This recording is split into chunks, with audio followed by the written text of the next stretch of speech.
Welcome back, welcome back, welcome back. Shout out to my new subscribers. Hold on. I just went live. What? Oh, I thought you got it right. I do. I told you what time.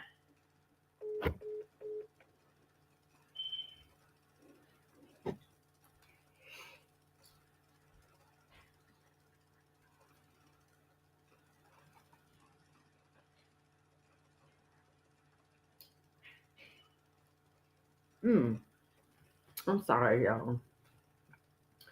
So, shout out to my new subscribers. Appreciate y'all. Like I said, we're going to do a Christmas giveaway.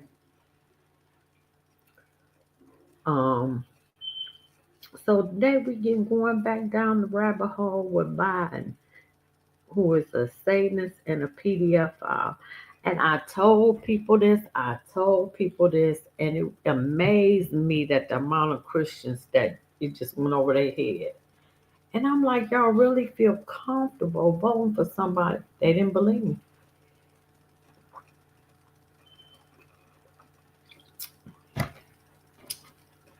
or they hate Trump just so much that they'll rather vote against their own interests. Because didn't he say if you ain't black if you don't vote for him? He ain't never did nothing for black folk except give you a 1994 crime bill to lock y'all up. That's what he did. So let's get off into it. Let me see. Oh shit. How the hell did I?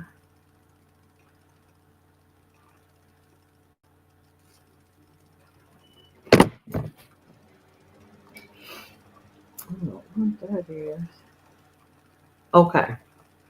So on September 25th, Biden addressed the National Bar Association in Chicago, expressing concern over perceived threats to the rule of law under the new administration. On September 5th, he underwent surgery for skin cancer, and then a few months later, he was diagnosed with prostate cancer. And according to some, he had that the whole time he was in office. May 19th, Biden's office announced that the prostate cancer has spread to his bones. Oh, he out of here soon.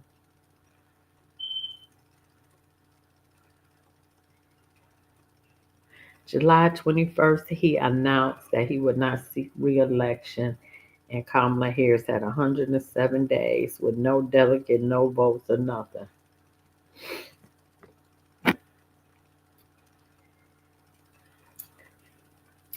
February 7th, President Trump revoked Biden's access to classified information.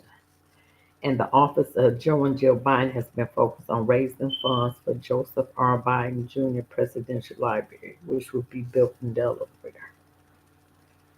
I don't know who donated to that. So, oh, wait a minute.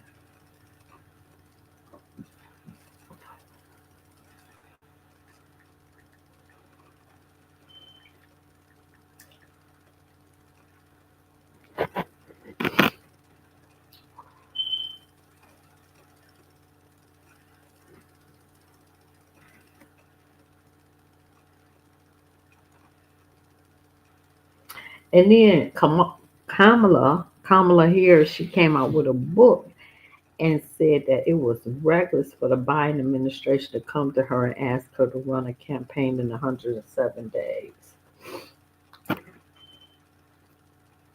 And she blasted Jill. She blasted a lot of the Democrats.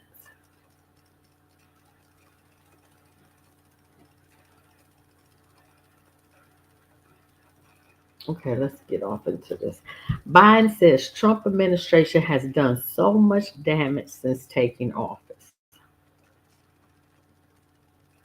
accusing the White House of having taken a hatchet to the Social Security Administration and breaking things. He only removed the illegals from Social Security.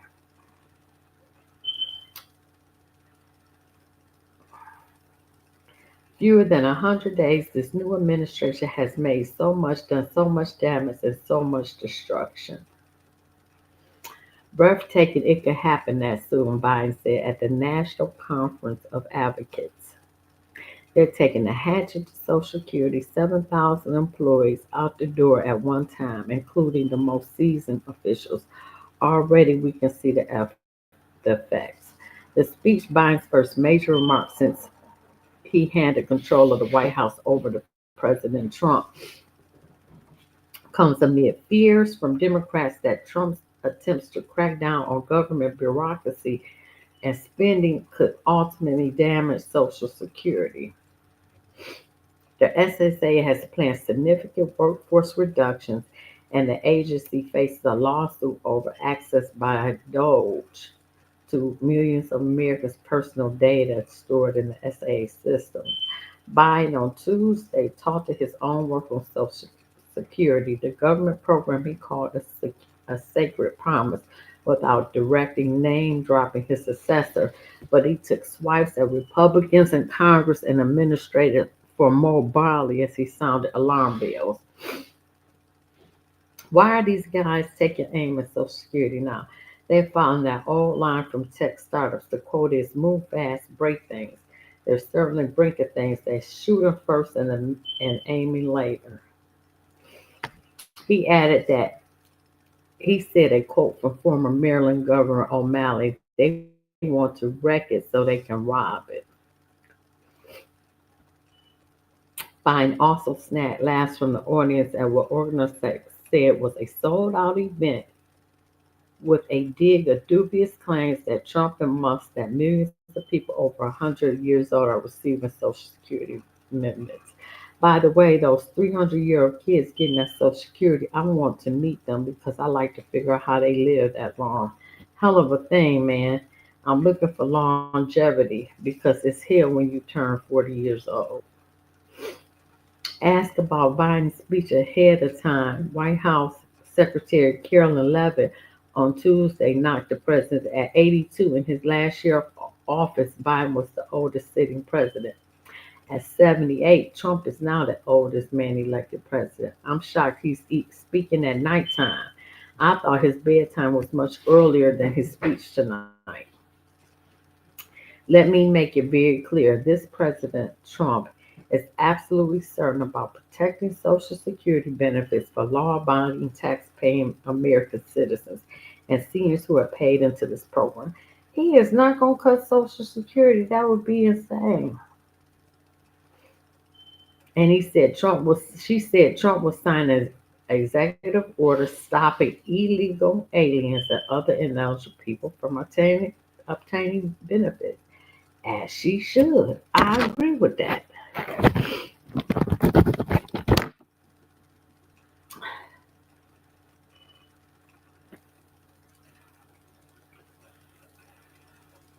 Let's see if I can find this next one.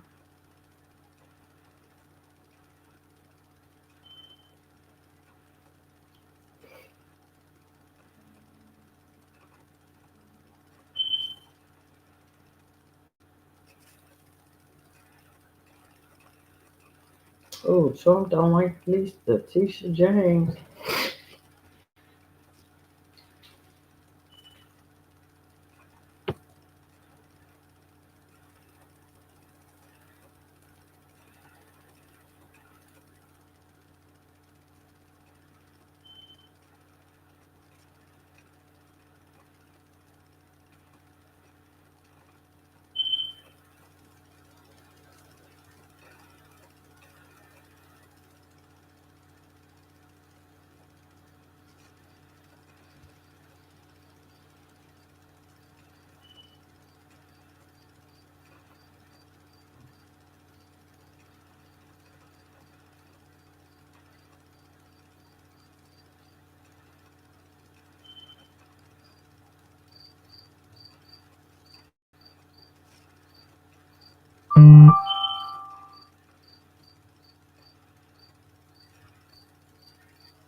Oh shit, I forgot I was live.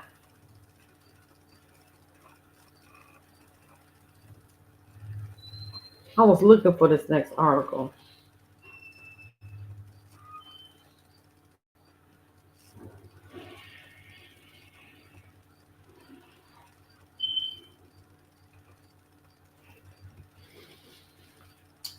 Mm.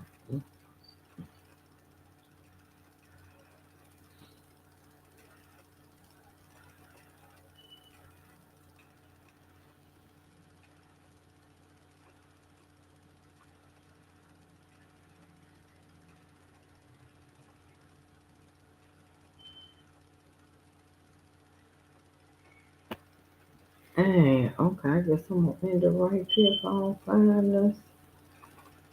Take it off this list. Because most of this is on Letitia James.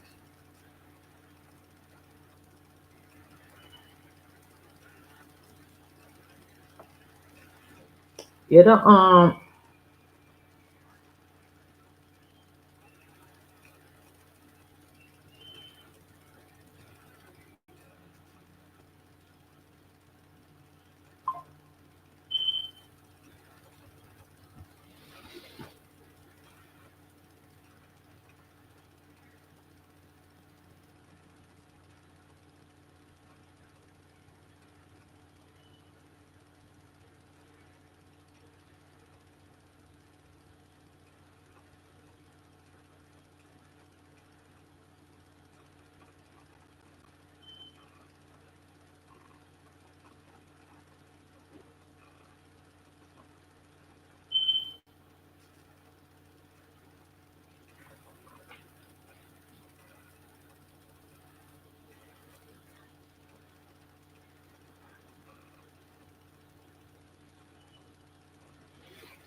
well, shoot, I can't find that next article, so we're just gonna get into. Damn.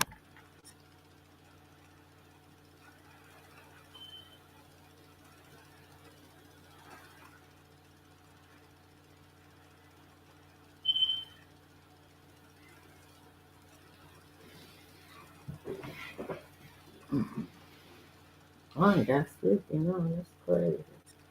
All right, we just gonna get into the videos. I'm not gonna worry about it.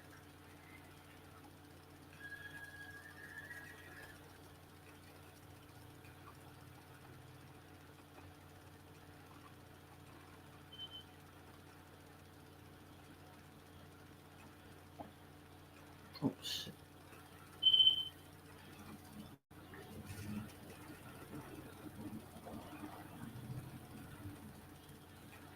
A story I've been covering extensively on This my is channel is Brandon the cover-up Lieberman. of Joe Biden's mental decline and who was actually in charge of the United States for the last 4 years. To me, this is the biggest scandal in American history. The powers of the president were unconstitutionally usurped by unelected Biden staffers and used to implement one of the most disastrous and anti-American set of policies we have ever seen. And just to catch everybody up to speed who hasn't seen all of my videos on this topic, this is where we're at. Jake Tapper exposed in his book that the entire Democrat establishment knew about Biden's decline and willfully covered it up. Jill Biden's chief of staff was identified and ousted as the real puppet master pulling the strings. Joe Biden apparently spontaneously got extremely late stage prostate cancer, and the White House physician admitted that Joe Biden's physical body was so weak and frail that if he had won the 2024 election, they would have admitted him to a wheelchair for the entire presidency. Wow. Because if he had fallen over one more time, his entire body might have broken. But today, another massive bombshell drops as Biden's doctors forced to testify in front of the House Oversight Committee, and his answers reveal that he was in on the cover-up the entire time. This scandal is looking so bad for Biden that even his best friend, Morning Joe, is deciding to turn on him. And I'm going to show you guys all of that in this video. As always, like the video and subscribe to the channel. But the first thing I'm going to show you is Biden's doctor leaving the House Oversight Committee hearing in shame. And then I'll show you what he said that shocked everybody.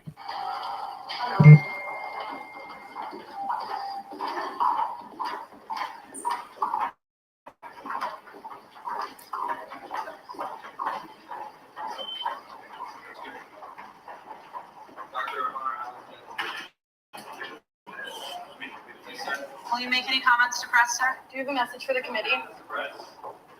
Look at him hanging his head in shame because he knows he's complicit in one of the largest, if not the largest, betrayal of democracy in America. Facts. People were so brazen in their treachery to the country because they thought they were going to get away with it. They had to get away with it. That's why they took the unconscionable step of weaponizing the justice system to try to put Donald Trump away forever, because they had to make sure that he could not return to political life and ever hold them accountable or expose them for what they did. They delegated the powers of the president to a shadow government filled with radical Obama staffers without the consent of the American people. In fact, they tried to gaslight the American people every time we questioned if the president of the United States was even mentally fit to perform the job. Their insatiable, tyrannical desire for power led them to manipulating the rule of law, using lawfare against a political opponent like we're a banana republic, ignoring the Constitution and trampling all over the principles of democracy. But after Biden's shady doctor left the hearing, ignored the press, hung his head in shame, the leader of the House Oversight Committee came out and revealed to the press what the doctor said, indicating that he knew about the entire thing. I can tell you exactly what happened. Dr. O'Connor pleaded the Fifth Amendment, and I'm gonna read the first two questions. Were you ever told to lie about the president's health? He pleaded the Fifth Amendment. He did not answer that question. Wow. Second question: did you ever believe President Biden was unfit to execute his duties? Again, President Biden's White House position pleaded the Fifth Amendment. Wow. This is unprecedented, and I think that this adds more. And that means he guilty. He guilty. Cover up. I believe that this adds legitimacy to the Tapper book and the other books that are in the works that are about to come out. That shows there was a lot of suspicious activity taking place in the White House with respect to the president's health. By those answers, you can tell the doctor is terrified. He was probably promised protection for obfuscating his duties to the American people to give an accurate medical reporting of Joe Biden's physical and mental health. This was the guy that assured us that our eyes and our ears were lying, and Joe Biden was sharp as a tack. He was physically strong and fit, while every medical expert agrees. To reach Biden's late stage of prostate cancer, the signs would have been clearly noticeable for 5 to 10 years. So yep, they sure did.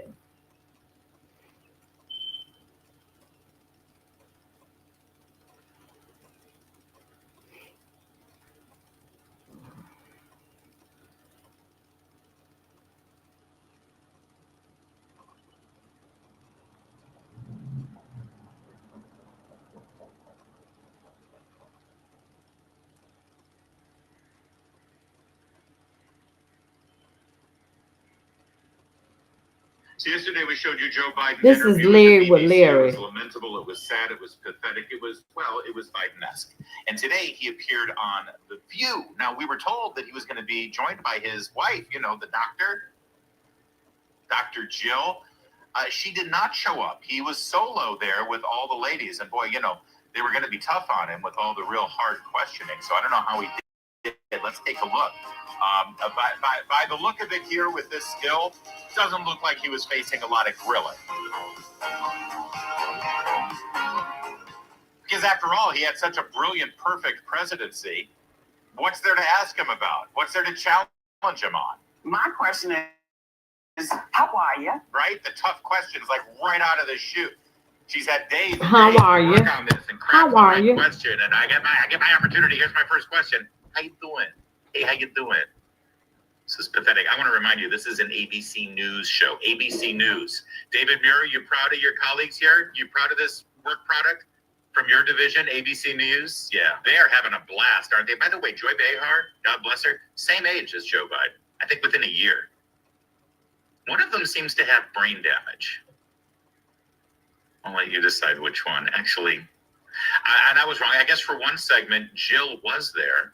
Here's a quick look at how she did with the old guy. Since you left office, there have been a number of books that have come out deeply sourced from Democratic sources that claim in your final year there was a dramatic decline in your cognitive abilities. Are these sources wrong? They're wrong. Think of what we're left with. We're left with a circumstance where we had an insurrection, that nonsense of civil war, a pandemic, because of the incompetence of the last outfit, end up over 1 million people dying. We found ourselves unable to deal with a lot of just basic issues. Yeah, he seems totally in charge of his faculties. No mental decline there at all.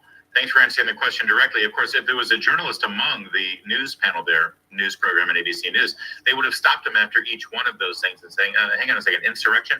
You know, insurrection is actually a federal crime. Why did nobody from your Justice Department charge one person with the crime of insurrection? Facts. Neither Donald Trump Facts. nor any of his advisors nor any of the 1,000 people you had arrested. One of them was charged with insurrection. So why are you sitting here calling it an insurrection if you didn't actually charge anyone with insurrection? That's a lie, isn't it, sir? Also, did you just say 1 million people died because of the incompetence of the Trump administration? Rather than go into detail about why you think that, let me ask you a basic question. Do you believe the COVID-19 virus originated from the laboratory in Wuhan? Yes or no? Yes or no, Mr. Biden? Where do you think that virus came from? Love to get an answer to that question too, but no, we didn't get it. Anyway, Joe, flying solo there with the ladies on The View. Let's look at some of the more questions and answers. You had made the selfless, very difficult decision to step aside. I reject the premise, if I could. Why is it automatically assumed that this was a selfless decision? That's buying propaganda. First of all, by every legitimate report about what transpired between his disastrous performance in that debate and the day he announced he was leaving the presidency or the candidacy, which was, I believe, 4 weeks later, by every account, he was pressured into doing it by Nancy Pelosi, by Chuck Schumer, by Barack Obama. There was nothing selfless about this. If he was selfless, he wouldn't have announced his re-election campaign in the first place. He would have stayed true to his original word that he was just going to be a transition president for one term. And then he decided he was going to run. And then Whoopi Goldberg, what evidence do you have, Sarah Hayes? Whoopi Goldberg and Kamala both said the Democrats should have kept their mouth shut about his mental decline. And I couldn't believe it. I'm like, for real? So we supposed to have a man with dementia running the country. So that would have been Obama's fourth term? I'm just saying. That this was selfless. He was forced into it, number one. Number two, if he thought about himself at all in this equation, he was trying to relieve himself of the humiliation of being defeated by Donald Trump in the landslide that Trump was going to have. You know, that the day that he announced leaving the candidacy, Virginia showed Trump in the lead. Virginia. Forget about all the swing states we know about. If he had stayed, there would have been a lot more. New Jersey was neck and neck when Biden decided to get out. It wasn't selfless. It was selfish. It was self-preservation. I agree. He was trying to salvage whatever was left of his dignity, of his reputation. I agree. And there ain't anything left. But if anybody suggests that it was a selfless decision, they're buying and regurgitating propaganda. Because, you know, it's The View, a news program. Why do you think the vice president lost? I wasn't surprised, not because I didn't think the vice president was qualified. She is. She went the route, the sexist route. A woman, she's this, she's that. Really, I've never seen quite as successful and a consistent campaign undercutting the notion that a woman couldn't lead the country, a woman of mixed race. Just so I can understand this, he thought she was more than qualified. He thought she was a great candidate, yet he wasn't surprised that she lost. Right, because America that part is racist and sexist. Now, listen, he knows what program he's on, so I guess he knew that that would go over well with The View. But think about what a despicable human being this is. A man who is enjoying the benefits of, I believe, a $400,000 a year pension, full-time social Secret Service security at all times, all of the trappings of the presidency, the ability to say that he was a former president, the ability to live in the White House as the president of the United States for 4 years. And yet, what kind of horrific opinion he has about our country. By the way, he was vice president for 8 years with a black president. And yet he still thinks you're racist. I'm not surprised. There's no way she was going to win. After all, our country is sexist and racist. Well, if that's the case, why didn't you stay in, dude? Right. And why did you endorse her immediately? I mean, if you really wanted to beat Trump, if you really wanted your values and your principles to continue, and now he says he wasn't surprised. What kind of insult is that to her, by the way? I'm sure they have a great relationship, though, right? I'm sure they talk all the time. Well, let's see.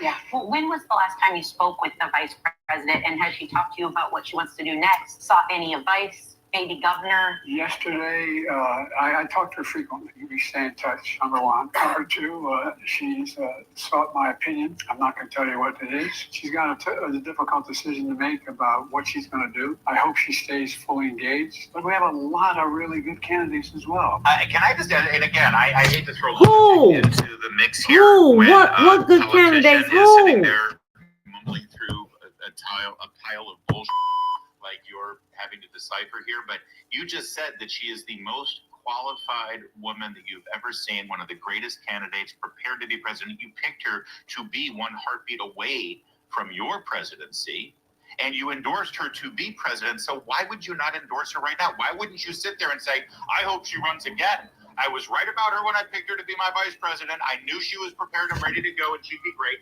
I was right about her when that's a fact. Well, I'm sorry, what evidence do you have? If you would have won, and so if you're all there and there's nothing wrong with you cognitively, and you claim you would have beaten Trump, and we know Kamala didn't beat Trump, please explain how it was the right decision to step down. Also, by the way, explain how you would have beaten Trump when you were already unfit. Okay, we're going to delete that. All right, there's a lot of big developments going on with President Biden. The fact that the Trump administration is about to humiliate him when it comes to releasing the Robert Hur special investigation tapes. Oh, shoot. Let me change go the through all that topic. with my special guest, Mike Howell. Mike, thank you so much for joining me. All right, thanks for having me on. So just some background for my audience. Mike Howell is the president of the Oversight Project. He's also a journalist for Daily Signal, as well as Glenn Beck's The Blaze. Big stories coming out right now where people are saying, wait a minute, how did a sitting president of the United States have his auto pen forgive, like, pedophiles, rapists, Right. Dr. That part. Fauci, Chinese spies, the J6 committee, all of these people, some of them, Biden's not even in Washington investigation. Oh, shoot. Yeah, well, I think the audience and the rest of the world understands that Biden wasn't really in control of the White House, let alone control of his own faculty. So the auto pen investigation is a great way to just illustrate that and explain how the White House was actually being run. And so to take us back to kind of square one, when everyone's talking about Biden competency, capacity issues, we wanted to test whether he was actually signing the documents. So we went out and pulled documents that only a president can sign, legislation, executive orders, pardons, and then we saw a striking pattern emerge. And that pattern is the exact same signature on a lot of them. There were like two types of exact same signatures we saw frequently deployed, which then led us to realize he was not signing these things. And so we continued investigating and found out that basically, to put it bluntly, like halfway through the administration, the use of the auto pen skyrocketed. Even when he was in like Washington, D.C., he was using the auto pen, or the auto pen was being used, which then like tends to confirm a lot of other things that relate to his competence. Like, you know, he couldn't sign things at all. Was he aware of it? Did he delegate it? Which then begs a whole bunch of other questions as it relates to is it even legal for him to have done that? We think the answer to that is no. Even if he was aware of it, it's not good practice and probably not sufficient. But we don't think he was even aware of the use of the auto pen, and his staffers agreed with us. The New York Facts, and he acted like he didn't know.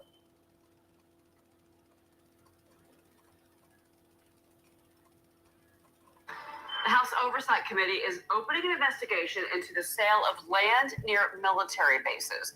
A letter from committee chairman James Comer claims that, quote, the Biden administration's REPI facilitated the sale of land easements adjacent to military bases to nonprofits with ties to the Chinese Communist Party under the pretense of conservation. I want to bring in Republican Representative from Tennessee, a member of House Oversight and Accountability Committee, Tim Burchett, Congressman. So I want to get your take on this. I've read the letter that was sent to Pete Hegseth, Secretary of Defense here, and the statement from Comer. What does the committee expect to uncover from the investigation? I suspect the truth that we are compromised. If I wrote a book on Washington, D.C., that would be the title of it, Compromised. And the Chinese aren't going to take it from us. We're just going to give it to them, and we have. We've allowed them to infiltrate our institutions of higher learning, our research institutes, and currently now they're in our military bases running some of the commissaries so they can monitor our troop movement and everything else. And this is just another brick in the wall of that. They have bought property around our military installations so they can observe them. They're buying farmland so they can control our commodities in Washington. And that's why President Trump, and I salute him for it, slapped the tariffs on the Chinese. And all these arrogant congressmen are saying, well, he needs to let us do that. Well, the reason he did that because we sold this country out, lock, stock, and barrel. Our chambers of commerce have helped us to do that because we want cheaper goods through China, and we've allowed them to end of it, and they've allowed the dadgum foxes in the hen house is what they've done. Well, look, and this is another example of it. Congressman, I think there's two possible outcomes the way that I'm reading this. One is that the Biden administration did it on purpose, which is one level, which could be pretty incredible. The other would be that they just didn't do their research and they just didn't look into who they were actually selling these REPIs to, because what an REPI is, it combats encroachment that can limit or restrict military training, testing, and operations. You're trying to protect. Been corrupted by the communist Chinese. They've been corrupted this by is Fox Business. It weighs $1 in front of that family or the people that are around them, and it's a pathetic story in the history of our country. But we have sold this country out. The past administration did. That's why they're fighting Donald Trump tooth and nail. He's the only one with the guts to do anything about it. He's doing it. Congress will be on it. I'm sure we'll write somebody a tough letter, but we need legislation just to outlaw it. And I'm sure every lawyer. I agree.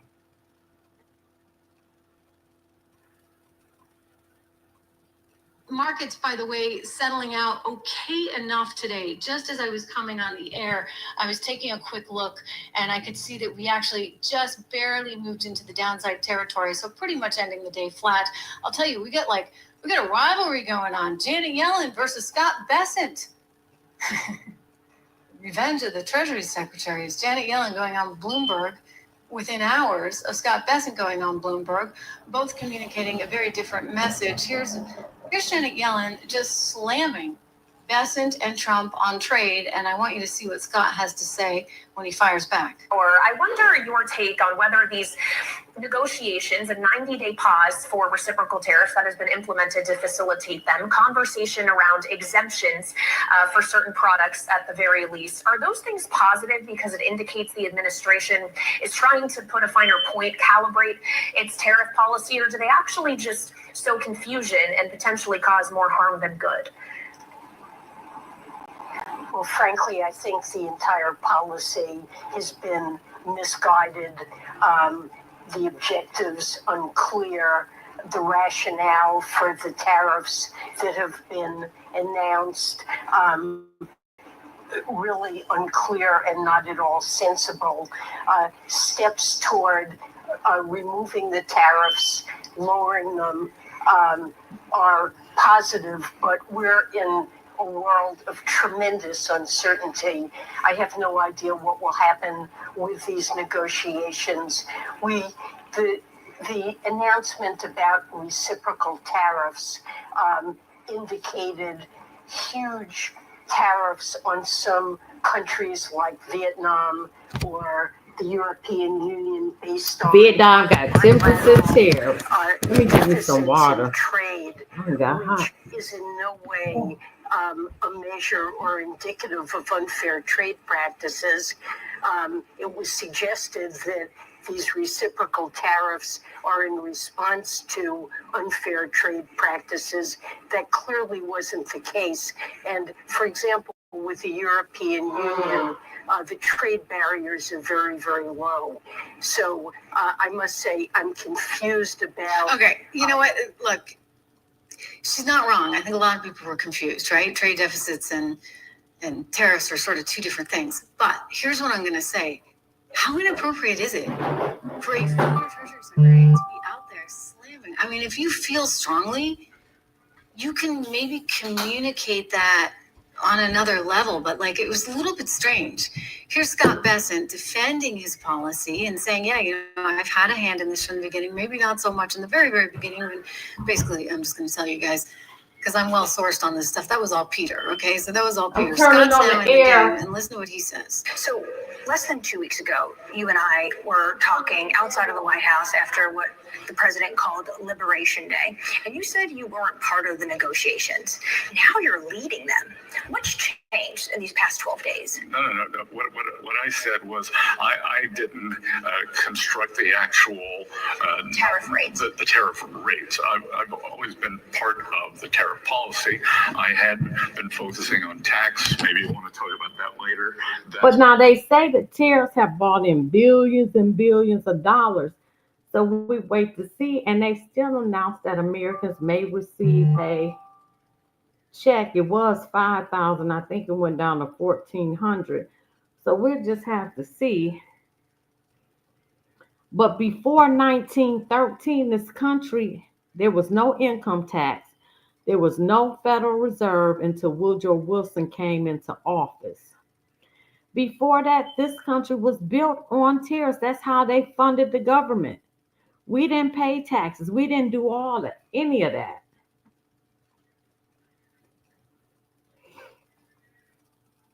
History being made. This is Tish reading. 47th President of the United States of America, 45 and 47. Here we go. Ladies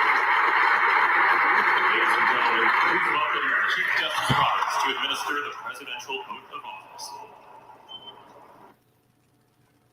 Think of what it has taken to get to this point, everybody. I mean, just amazing. The last 4 years, he has been up against everything, right? And everyone, the mainstream media, absolutely detesting Donald Trump. And yet, the American people, together with him, triumphed against all odds. And he now becomes the second president in U.S. history. You got to go back to Grover Cleveland to have seen anything like this. And by the way, I would just add that this is a little more, because Grover Cleveland didn't have to deal with the mainstream media that we all have seen functioning alive and well now. It is a new day in America, and there is so much more to come. He reacted to all of this in his speech there at the swearing in, expressing how much things needed to change and how much things will change. Take a listen. Our sovereignty will be reclaimed. Our safety will be restored. The scales of justice will be rebalanced. The vicious, violent, and unfair weaponization of the Justice Department and our government will end.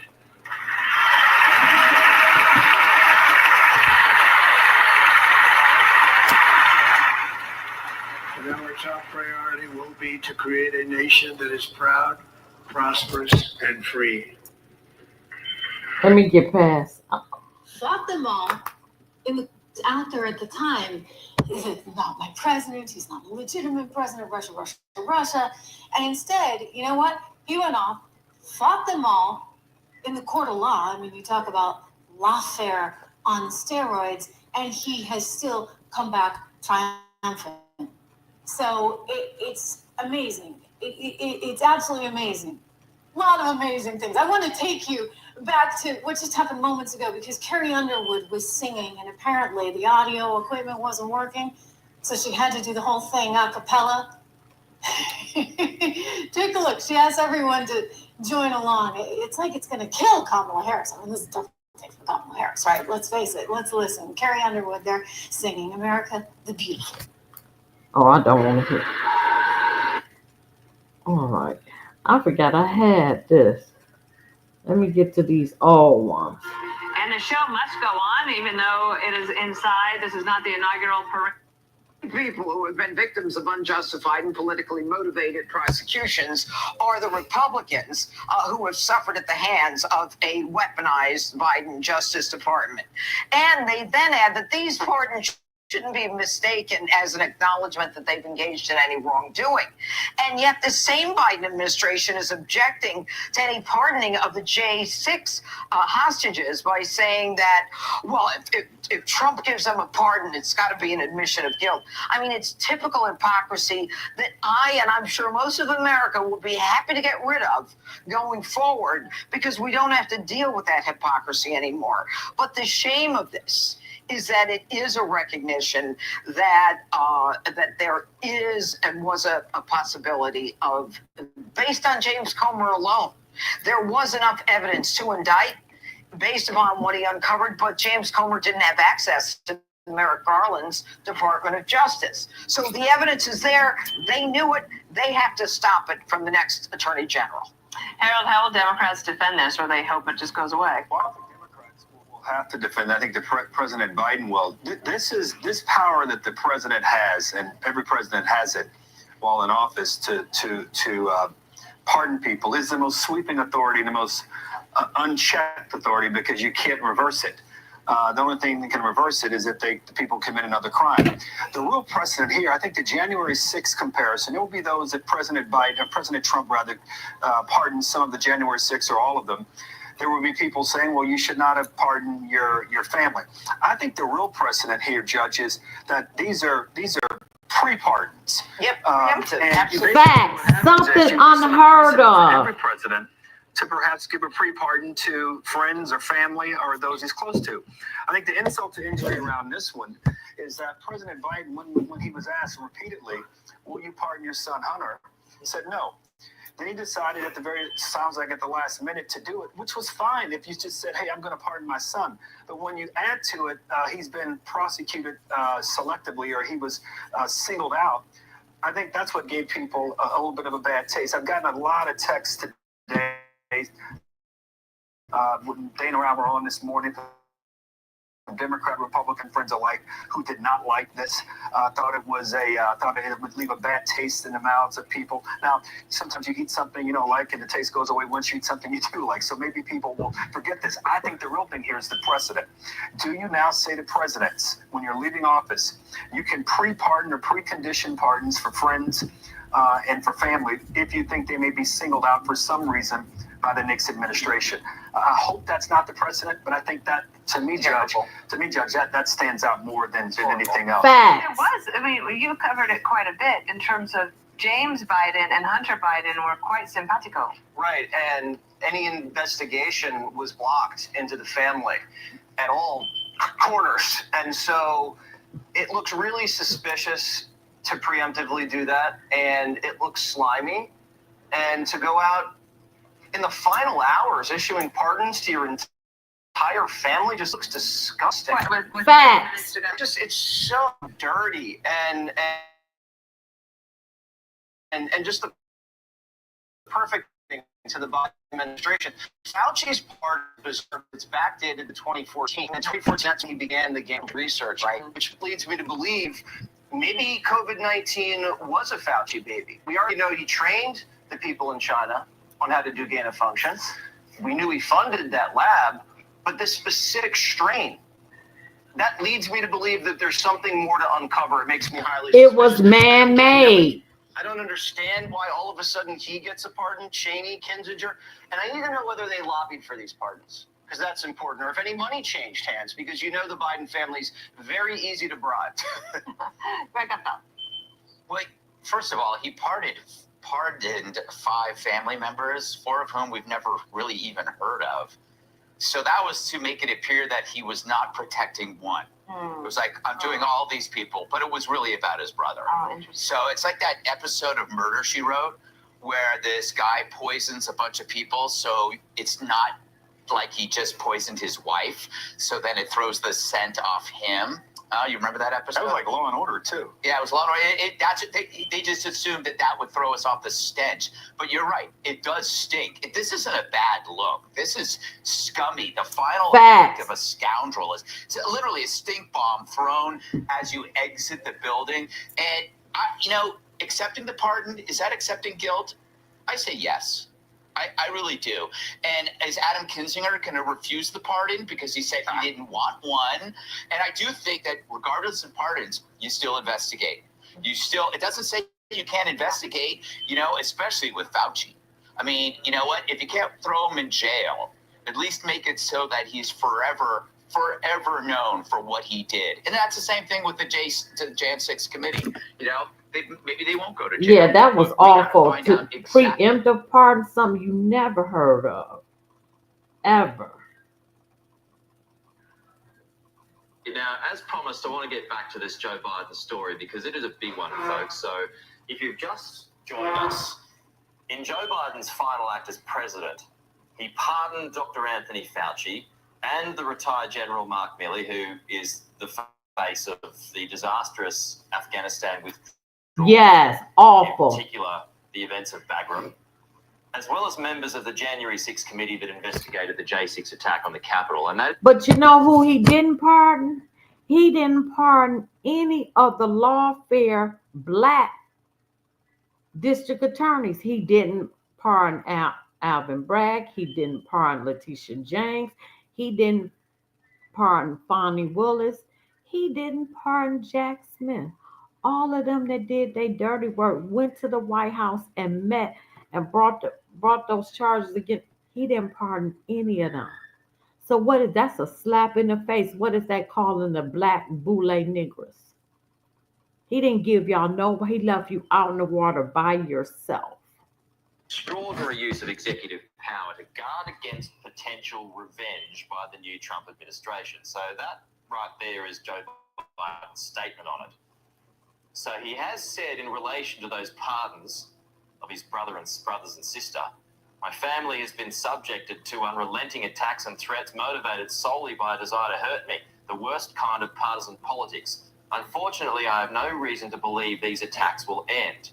So again, getting back to these extra pardons today, Kosha, what's your thoughts on this? I know we just spoke about this, but I mean, to me, it just looks dodgy.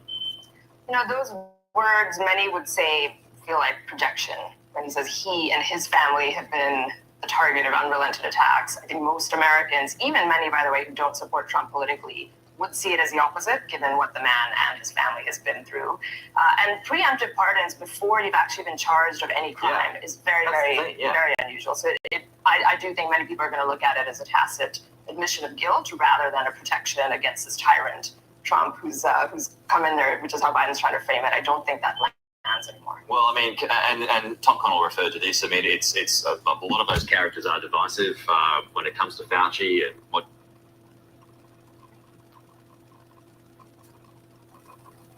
And this is everywhere. Breaking news on India Today Digital. With just minutes to go to the end of his presidency, U.S. President Joe Biden on Inauguration Day raced to pardon 5 members of his family, claiming that his family has been a target of partisan politics. Biden said he had no reason to believe such attacks would stop in the future. The pardons were announced less than 20 minutes before Trump's inauguration, even as Joe Biden walked to the Capitol Rotunda for the ceremony. The pardons will target Joe Biden's brother, James B. Biden, his brother's wife, Sarah Jones Biden, his sister, Valerie Biden Owens, her husband, John T. Owens, and Joe Biden's other brother, Francis W. Biden. In a statement, Biden said the pardons were not in any way an admission of wrongdoing, but rather a preemptive measure. Earlier in the day... What? It is an admission of wrongdoing. Yes, it is. Mark Milley and members of the January 6 House Committee. Biden has set the record for the most presidential pardons and commutations ever issued by a U.S. president. And all them PDF files that he pardoned, the judge that sent black kids to jail and got paid cash for kids pardoned.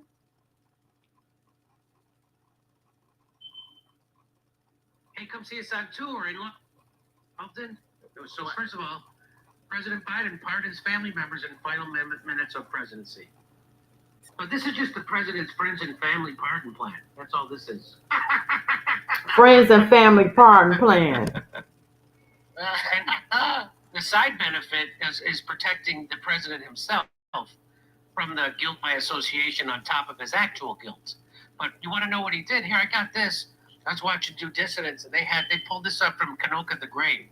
6 major banks, including J.P. Morgan Chase, Bank of America, and Wells Fargo, filed over 170 suspicious activity reports with the Treasury Department, alleging that the Biden family's involvement in money laundering, human trafficking, and tax You say fraud. that again? What? And I tried to tell the people, he is a Satanist and PDF, allegedly.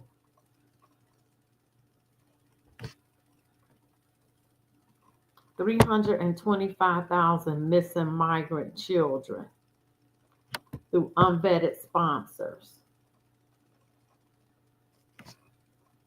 What you think happened to him? 6 major banks, including J.P. Morgan Chase, Bank of America, and Wells Fargo, filed over 170 suspicious activity reports with the Treasury Department, alleging that Biden's family's involvement in money laundering, human trafficking, and tax fraud. So that's why Jill wore that panda costume at Halloween, huh? Congressional investigations uncovered that foreign funds from Russia, China, and Ukraine were funneled through 20 Biden-linked shell companies before being distributed to 9 Biden family members, including a grandchild. That's not the grandchild he doesn't acknowledge. Right, not that one. None of the Traffic, that one. None of the Bidens registered under the Foreign Agent Registration Act as required by law, which is what they got Trump's first campaign manager on and put him in jail. In other words, the Biden family, who live by their own set of rules and avoid paying their fair share of taxes, are the very ultra-wealthy oligarchs President Biden warned the nation about. Facts. Yeah, no, I'm fine with the human trafficking as long as they pay taxes. That's a good point. What the fuck? Human trafficking? So you know what that means? Because I already knew this about Hunter. His family works for the CIA. That's why they thought they could get away with that. Because that's who runs that. This is amazing. I can't believe it says human trafficking. I'm blown away by that. It says it. So President Joe Biden issued pardons to several close family members Monday in the final minutes of the president. My family has been subjected to unrelenting attacks and threats. I'm going to have to keep this for part 3. I'm going to have to keep this for part 3. People who you traffic? That's going to have to play for part 3.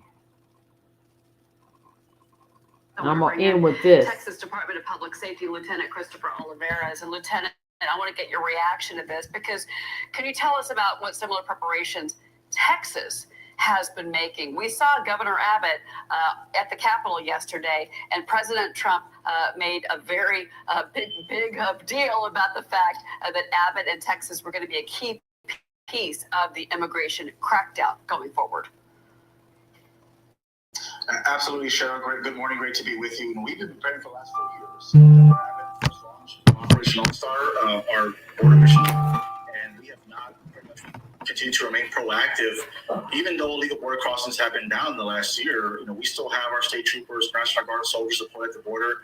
We're still building infrastructure. As a matter of fact, yesterday during the inauguration, Governor Abbott directed more additional water buoys to be placed in the river in Eagle Pass, Texas, which is being done right now. So we still continue to maintain our operations on the border. And I think now that we have an ally with the federal government, with the new administration, it's going to be more beneficial to the state of Texas and to the country, because now we are much stronger together working with the federal government, who will now support what we're doing on the border. We don't have to worry about any type of legal challenges that we're facing back with the outgoing administration, when they were constantly fighting our governor, fighting what we're doing through lawsuits, legal battles. Now we can actually focus on border security and continue to work with the federal government with this new administration. Okay, so the fact that the CBP One app was shut down, the fact that Remain in Mexico is now back in place. I want to ask you if that helps you, but also the fact that they have now declared the U.S.-Mexico border a national emergency. Does that shift in the law or the shift in the language, does that actually assist you on day one? Well, it does. And I'll go to your first question about the CBP one app. I think that in itself is something that the outgoing administration should have not been put in the first place. You have tens of thousands of migrants that are right now currently in transit that are waiting in Mexico that had appointments. And really, the outgoing administration provided a false sense of hope to those migrants, not knowing what the actual consequences were going to be, continuing to release migrants that were inadmissible through the parole process, which was completely done against the law. So that in itself, the outgoing administration should hold some responsibility for that and should answer to that. But of course, right now, they're not looking back. They're not looking at those migrants that are currently in limbo right now. So that remains to be seen. But I think that in itself is going to help deter some of that flow, or those that are trying to make their way to the United States, knowing that now they cannot cross through the use of an app. So it's going to be much more stiffer consequences. And going back now to the national emergency, that provides much more authority now at the federal level. It's something we've been wanting for the last 4 years. Currently, with our operations and now with this national emergency, it's going to provide us more manpower, more support at the federal level, with even U.S. soldiers working with them. Like, share, subscribe, leave a comment.